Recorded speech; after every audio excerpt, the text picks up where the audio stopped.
Alrighty guys, what's up and welcome back to my channel. You're watching the daily series of Nwadei MMA where I give you my thoughts. Yes, my unsolicited thoughts that you didn't ask for but that you're clicking on this video to watch. But more importantly, I ask for your thoughts, so go ahead and feel free to comment along this video if you have any thoughts or any conflicting ideas with mine, because it's an open-ended discussion. Everything I talk about on this video is all open-ended. However, with that being said, if you enjoyed these style of videos, then go ahead and give this video a thumbs up or comment down below what kind of video you would like to see instead or in addition to what I'm already doing now. And you're more than welcome to subscribe, especially if you're new to the channel. We welcome everyone to the Nwadei MMA family. But thank you guys for tuning into this video. And with that being said, let's go ahead and get into the recap of UFC on ABC for Jailton Almeida versus Jairzinho Rozenstruik. Guys, we have a new contender. Let's get into it. Alrighty guys, so before we get into the main event in Jailton Almeida versus Jairzinho Rozenstruik and start talking about the interesting comments Dana White had about Johnny Walker's performance, we're gonna get into a little bit of the good performances that happened on the card. I mean, exquisite performances. It was an amazing card. So let's go ahead and start off with Tainara Lisbosa. She was able to get through Jessica Rose Clark, which is not an easy fight to get through. However, she did it in the easiest way possible. Jessica Rose Clark is now on a 3-fight losing streak, all via submission. I want to see her take some time in between her next fight and this fight and see to improve these holes that she keeps seeing in her game. But other than that, Lisbosa is a new player in this women's bantamweight division. Ryan battled with a 14-second knockout of Gabe Green. His stock is only rising. Dana already said he wants to see him on a main event of a fight night. That's probably the next step. He's coming off the Ultimate Fighter. He won the show, I believe, if I'm not mistaken, and now adding multiple finishes to his record in the UFC. This guy, it's every making of a star, right? So what do you guys think about Brian Battle? I was extremely angry because I missed this fight live. I had a couple of other things I needed to take care of, so I didn't get to watch it live. But I always love to see whenever Brian Battle's on a card. And another guy I like to see is Matt Brown. He's also a very exciting fighter. He also got a finish over Court McGee via knockout. Matt Brown's always a fun guy to watch. Cody Stamann lost a little bit of a controversial decision to Douglas Silva de Andrade. There was a little bit of hiccups by the referee. Cody Stamann maybe should have kept that top positioning that he had. There was a whole bunch of weird things and controversy, but Cody Stamann, he looks really good. I don't want him to get too bent up on this loss. Yes, he probably got half of his pay, but whether we see that one get ran back or whether we see him fight another contender and whoever he fights next, I'm going to be watching, because Cody Stamann is still a player in this bantamweight division and he is still very exciting to watch, and he's still getting better, which is just always exciting. However, for Douglas de Silva de Andrade, nothing he did was not really his fault for the way that the fight went. He ended up getting the dub, and I look forward to also seeing where he goes from here. I was in belief that the winner of this fight would fight top 15 next, so maybe we see him run it back with Cody Stamann, or maybe we see him fight top 15. His last loss was to Saeed Nurmagomedov, so it's not like it's a bad loss. He had like 2 wins before that, so you know, it's a 4-fight streak of him just fighting some of the best in the world, and I want to see if he is one of the best in the world. He's about 37 now. Let's give him a chance, right? Alex Morono ended up getting the submission win in his fight over Tim Means. That's a really good win. He was also winning his fight against Santiago Ponzinibbio his last time out. He's a big representative of Houston MMA, and I'm glad to see him doing well. I mean, the man, he has everything that you need right now to make a run for the title. He has the ground game, he has the savviness in the stand-up, and he also has that dog in him, Houston MMA, I've said it before, to where he's willing to scrap with anyone. So he has the heart, he has the dog, he has the ground game, he has the striking. Let's see him start making a run, guys. Let's see him get pushed into this top 15. Santiago Ponzinibbio was a good fight for him. We're not going to see that one get ran back. They rarely ever do that before people get to the title shot, but I want to see him against another top 15 guy, and I want to see how he performs and does in the top 15. My thoughts are he's going to do pretty well, and he's going to be able to make a little run for the title. Let's see where it goes from here, though. I'm excited to watch Alex Morono's next few fights. He's another player in this welterweight division. Carlos Ulberg got the win over Ihor Potieria. Ihor was not too happy about how that thing kind of played out. He felt like he got hit in the back of the head and that it wasn't a real loss, whatever. I mean, Ihor is also another good fighter. I want to see both of these fighters' next fights. However, Carlos Ulberg had a really good win. He had a really good outing. He has a good team around him, and that just makes him all the more interesting. Garry had a beautiful showing against Danny Rodriguez. He did exactly what he said he was going to do. He kicked him to the body, he kicked him to the legs, and then he kicked him to the head.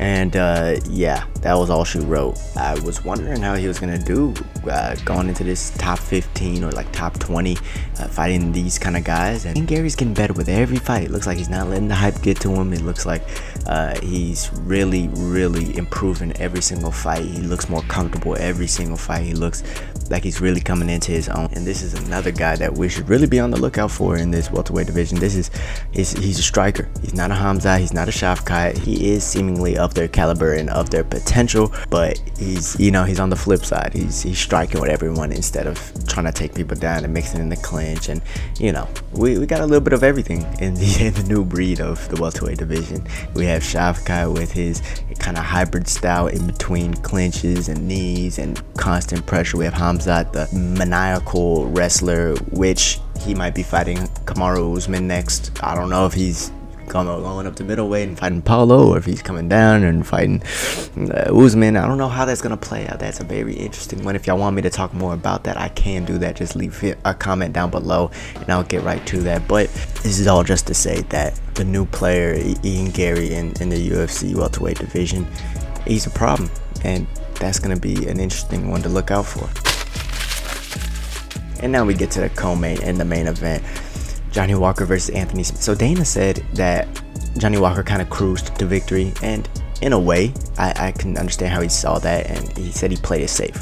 Obviously, he's in there with a very durable, tough guy and a dangerous guy in Smith, but Smith got dropped, was hurt in the first round, then his leg was gone, and Johnny never went, for the finish, never tried to finish a fight, just tried to fight safe and get the win. Now, one, Johnny Walker has been knocked out badly multiple times in his career, and his chin isn't the best, so I don't know why he would be getting in firefights.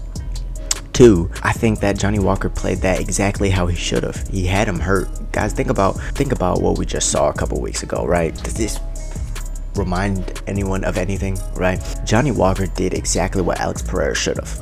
He hurt him to the legs. He didn't rush in because the guy's brain isn't damaged. The guy's body isn't damaged. He's not curling up and just giving up.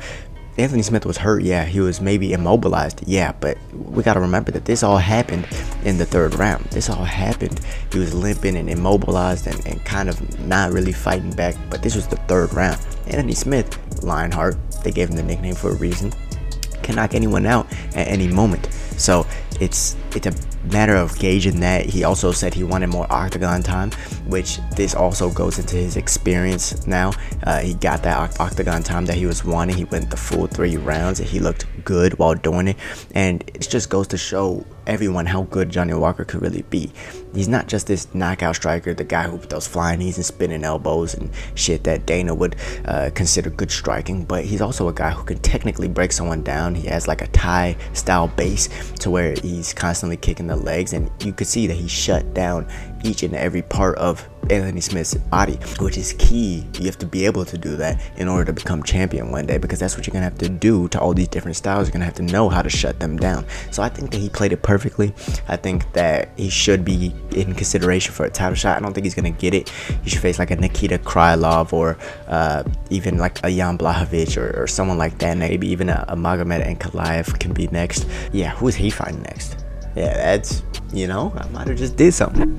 But yeah, whoever Johnny Walker fights next, his brain is only getting healthier. So just let him keep doing this. Don't try and push him into having some crazy wars that he doesn't need to be in. I want to see Johnny Walker fight for a title one day, and I think that he has the skills to do it.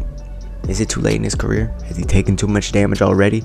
Or is he fighting a smarter, safer, little bit style to go ahead and make a run for that belt? In a title fight, you could leave it all out there. But when you're fighting these contenders and it's almost like a must-win fight to continue your streak, play it how you want to, get the experience that you need to, so that you can next time out be more comfortable. I like what he did there. I had no problems with it. And now we get to the main event. Jailton Almeida. By the way, guys, let me know if you want to hear the main event, co-main, like at the beginning of these videos, before hearing my thoughts about all the prelims and prelim guys and kind of the upstarts in the UFC. I'm still trying to constantly improve every single video as I put these out. Still going as a podcaster and a guy who breaks down fights, so please let me know. Remember, I want you guys to enjoy these videos as much as possible, so let me know in the comments down below. But we get into Jailton Almeida versus Jairzinho Rozenstruik. Guys, no striker is gonna be able to hold off Jailton Almeida. I'm just gonna say that right now. I said this, maybe it was on my last channel when I posted this video, but Jailton Almeida is going to be champion, and Jon Jones wants to leave before then. That's kind of my thoughts on the whole thing. Now, you can agree with me, you cannot agree with me. Jon Jones already said it himself. He wants to leave after fighting Stipe Miocic or Francis Ngannou. You know, he's looking for people who are in his, I guess, I mean, and that's fine, you know. GSP, he fought in 3 different generations, and that's why I still consider him my GOAT. Demetrius Johnson is also there for my, matter of fact, he is the GOAT. He's fought in multiple organizations, become champion in multiple organizations at different weights, fighting across the world and in the US, and he's fought everybody. So, but aside from all that, we're talking about Jailton Almeida. The guy, you want to know how good he is? He's running series on these people. It's not just, oh, I take you down and I submit you. I take you down, I do what I want with you, and then I submit you. That's kind of how it goes, and we're gonna get to the adjustments he made in Jairzinho Rozenstruik fight as well. But first, we have to talk about his fight before Jairzinho Rozenstruik against Shamil Abdurakhmanov, a guy who's a good wrestler but not so well versed in jiu-jitsu, I would assume, and he was literally just running circles around this guy when he got it to the ground. He would beat him up on the feet. He was out striking him. Jailton can strike as well. But the difference between him and every other heavyweight is that he can do absolutely everything. And he called out Tai Tuivasa next. Tai, please don't take that fight. Yeah, it's not a fight that is favorable for Tai. Favorable for Almeida, though. I guess that's why he called him out. But, I mean, literally, look at this. I'm going to play y'all something, but I just want y'all to see the kind of series that you're gonna see the same techniques being placed on this guy time and time again, and the guy's just, he has to go with it. He has no other option because he just doesn't have the knowledge that Jailton Almeida does. And this is something you see when a high-level jiu-jitsu guy goes with a guy who isn't so well versed, especially off of their back, and he's kind of forced to go into each of these ways until he does get finished. Now with Jairzinho Rozenstruik was instead trying to just lock down his leg in that half guard. It was tough to kind of pass and get out, and so he had to alleviate some weight. So instead of just pressure passing him, he alleviated some weight. He brought him to the cage so that it served as almost like another body in order to, he used the cage so intelligently in this fight. He brought him to the cage so that he could secure a more dominant position before finishing Jairzinho Rozenstruik, and it was just top-notch, high-level stuff. The guy is already ready for a title shot. The guy was ready for a title shot probably 2 fights ago, but he's just continuing to build his name. He's continuing to beat names now. The UFC's actually giving him good names to beat. He just beat Jairzinho Rozenstruik. I would assume he would get Tai Tuivasa next, because Tai just doesn't care who he fights, and he's an animal and a savage, and that's why we all love him. If he fights a Derrick Lewis, that will boost his name as well. The toughest matchups for him to fight are probably someone like a Curtis Blades, who is probably taking some time to recover right now, and usually winners get matched up with winners. Tommy Aspinall is a very tough fight for everyone in the heavyweight division. Jon Jones obviously would be an extremely tough fight, but everyone else, man, everyone else, even Thurgood would be a tough fight as well. But I think that if he gets on to a leg, or I mean, Jailton Almeida could strike as well, guys. He's not just a grappler. I mean, he might be first in top position percentage. He might be first in not having any bottom time. He might be first in 0 strikes absorbed per minute because of his grappling. I mean, he's first in all these stats that represent a grappler. I mean, remember, Khamzat Chimaev didn't get touched in any of his UFC fights until Gilbert Burns, obviously. But let's just try and remember that he also struck with Shamil. He stood up and he was like, okay, I already know what I can do to this guy if I get him down. Let's strike now. beat him up on the feet, took him back down, and ran more series on him. The guy has it all. And I think we're going to be figuring that out in the next couple of years. But, of course, everyone's going to have their doubts. Everyone's going to smash me for being a Jon Jones hater. And that, oh, he's not going to. I think this is the toughest fight for Jon Jones in the division. Sergey might fight him next. I don't know. I don't know if Jon's going to take that fight. But I think he beats Sergey. I think he beats Stipe. I think he beats pretty much everyone who is available to fight him right now. But maybe not Jailton. What do y'all think about it, Jon Jones versus Jailton Almeida? Give him a couple more fights. Yes, he's not there yet, but I think that style-wise, this is the hardest fight for Jon Jones in the division. What do you guys think? Let me know in the comments down below. But with that being said, thank you guys for stopping by my video. Thank you guys for tuning in to Nwadei MMA. Your boy's graduated now, so I'm gonna be posting a lot more content for you guys, and I'm gonna be a lot more consistent.